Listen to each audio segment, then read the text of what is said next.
आज आपण वर्ग 10च्या मराठी विषयाला सुरुवात करणार आहोत। मित्रांनो, आपला देश खूप महान आहे। आपल्या प्रत्येकाला आपल्या देशाचा अभिमान आहे। आपल्या देशाची प्राचीन परंपरा आणि संस्कृती यामुळे आपला देश विकासाच्या प्रगती पथावर आहे।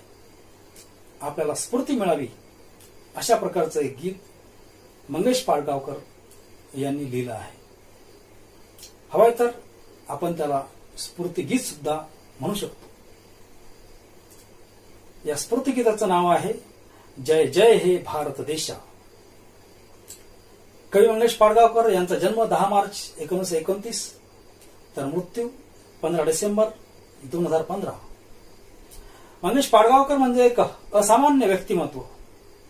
त्यांच्या शब्द प्रभुत्वाचं वर्णन किती केलं तरी कमीच आहे। त्यांनी विपुल लेखन केलं आहे। पाडगावकरांचे साहित्य म्हणजे वाचक रसिकांसाठी एक पर्वणी। धारा नृत्य, जिप्सी, छोरी, विदूषक, सलाम, गझल, भडके पक्षी हे त्यांचे कविता संग्रह। तर संत मीराबाई, संत कबीर, संत तुलसीदास यांच्या काव्यांचे भावानुवाद त्यांनी केले आहे। निमोनीच्या झाडामागे हा त्यांचा ललित निबंध संग्रह प्रसिद्ध झालेला आहे। तर लहान मुलांसाठी त्यांनी भोलानाथ, बबलगम आणि चांदोबा हे बालगीत संग्रह लिहिले आहे। आणि त्यांचं सुप्रसिद्ध वाङ्मय लेखन म्हणजे वात्राटिका। मित्रांनो, जय जय हे भारत देशा हे गीत गीतपुष्पांचा फुलोरा या पुस्तकातून घेतलं आहे। सदर गीतामध्ये आत्यंतिक देशप्रेम आणि राष्ट्रीय एकात्मता याचा आविष्कार आपल्याला दिसून येतो। तू नव्या जगाची आशा, जय जय हे भारत देशा। तपोवनातून तुझ्या उजळती उपनिषदांची वाणी, माती मधल्या तुझ्या जन्मल्या नवरत्नांच्या खाणी। जय युगधर्याच्या देशा, जय नवसूर्याच्या देशा। बघूया आपण आता अर्थ। पाडगावकर म्हणतात, हे माझ्या प्रिय भारत देशा, आज संपूर्ण जगाला तुझी आस लागलेली आहे। जेव्हा जेव्हा जगावर काही संकट येतं तेव्हा संपूर्ण जग भारताकडे मोठ्या आशेनं पाहतं। आजचं उदाहरण बघा। आज कोरोनाच्या काळामध्ये संपूर्ण जगाचं भारताकडे लक्ष आहे की भारत काय करणार। भारताने अमेरिकेसारख्या देशाला मेडिसिन पाठवून आपली उज्ज्वल परंपरा सिद्ध केली आहे। आणि म्हणूनच जय जय हे भारत देशा।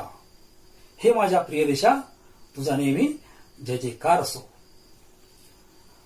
तपोवनातून तुझ्या उजळती उपनिषदांची वाणी। बघा, आता तपोवन म्हणजे अशी जागा की ज्या ठिकाणी प्राचीन काळी ऋषीमुनी तपश्चर्या करायची आणि त्यातूनच मग उपनिषदांची निर्मिती झाली। आता हे उपनिषद जे आहे त्यामध्ये ऋग्वेद आहे, सामवेद आहे, यजुर्वेद आहे, अथर्ववेद आहे। अशा प्रकारचे वेद निर्माण झाले आणि हे वेद म्हणजे आपल्या जीवनाचं सगळं काही सार आहे। हे वेद आपल्या भारतीयांसाठी अनमोल असा ठेवा आहे। पुढे पाडगावकर असे म्हणतात की या भारतभूमीच्या मातीमधून अनेक वीर पुरुष जन्माला आले आहेत। ही मातृभूमी म्हणजे वीरांची जननी आहे। ही सगळी वीरांची जननी आहे। पुढे पाडगावकर म्हणतात, जय युगधर्याच्या देशा, जय नवसूर्याच्या देशा। हे माझ्या प्रिय भारत देशा, तू संपूर्ण जगाला धैर्याची शिकवण दिली आहे। संकटाशी सामना कसा करावा हे तू जगाला शिकवलेलं आहे। हे माझ्या प्रिय देशा, संपूर्ण जगाला ज्ञानाचा प्रकाश देणारा तू आणि तूच आहेस। जगाची प्रेरणा म्हणजे तू आहेस। म्हणून हे माझ्या प्रिय भारत देशा, तुझा सदैव जय जयकार असो। बळा पुढे वा छळा पुढे नच इथे वाकल्या माना। अन्यायाला भरे कापरे बघुनी शूर अभिमाना। जय आत्मशक्तीच्या देशा, जय त्यागभक्तीच्या देशा। तू नव्या जगाची आशा, जय जय हे भारत देशा. बघा आता अर्थ. पाडगावकर म्हणतात, ज्यांनी तुझा छळ करण्याचा प्रयत्न केला, ज्यांनी तुला त्रास देण्याचा प्रयत्न केला, अशा अन्याय करणाऱ्या समोर तू अजिबात झुकला नाही, त्यांना शरण गेला नाही, तर तू भयानक असा पराक्रम करून दाखवला. तुझा तो पराक्रम पाहून अन्याय करणारा सुद्धा भीती वाटू लागली. हे माझ्या प्रिय देशा, तुझ्यामध्ये आंतरिक शक्ती आहे. त्याग, भक्ती, प्रार्थना या गोष्टी फक्त भारत देशामध्ये आहे, कारण भारताला उज्ज्वल परंपरा लाभलेली आहे. म्हणून हे माझ्या प्रिय भारत देशा, तुझा नेहमी विजय असो. तू संपूर्ण जगाची आशा आहेस, तुझा सदैव जय जयकार असो. तर विद्यार्थी मित्रांनो, आज आपण याच ठिकाणी थांबूया. उर्वरित 2 कडव्यांचा अर्थ पुढील भागात पाहू आपण. तोपर्यंत नमस्कार. कोरोनाच्या काळामध्ये गरजूंना मदत करा, काळजी घ्या आणि सुरक्षित राहा. जय हिंद.